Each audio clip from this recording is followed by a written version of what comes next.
NEET কিংবা board class 11 কিংবা class 12 সব সময় দেখেছি তোমরা ইলেকট্রন ট্রান্সপোর্ট চেন দেখলেই ভয় পেয়ে যাচ্ছ কিংবা মুখস্থ করছো।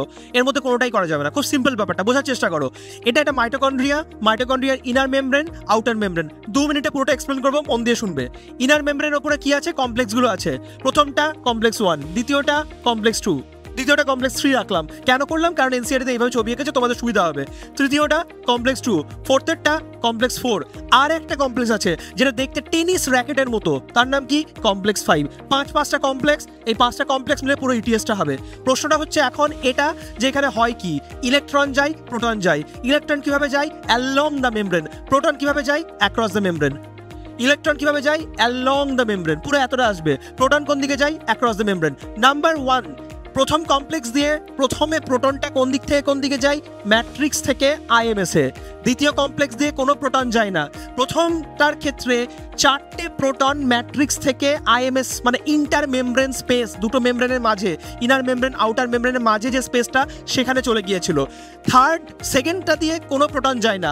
তৃতীয়টা দিয়ে কটা প্রোটন যায়? তৃতীয়টা দিয়েও হচ্ছে 4টে প্রোটন যায়। সেকেন্ড দিয়ে কিছু যায় না, অলরেডি বলে দিয়েছি। থার্ড মানে ফোর্থটা দিয়ে কটা প্রোটন যায়? 2টো প্রোটন যায়। এবার কন্টিনিউয়াস প্রোটন যদি এখানে যেতে থাকে, আইএমএস এ কি জমলো? প্রচুর প্রোটন। প্রচুর প্রোটন জমলে কি হবে? প্রোটনের ডিফিউশন। সেটা কোন দিকে হবে? নিশ্চয়ই আবার এদিকে হবে, যেটা আবার আইএমএস থেকে ম্যাট্রিক্সের দিকে ফিরে আসবে। তাই সমস্ত জমে থাকা এই প্রোটনগুলো আবার ফিরে আসার চেষ্টা করবে আর একটা কমপ্লেক্স দিয়ে, যার নাম কমপ্লেক্স 5, যার নাম এটিপি সিনথেজ।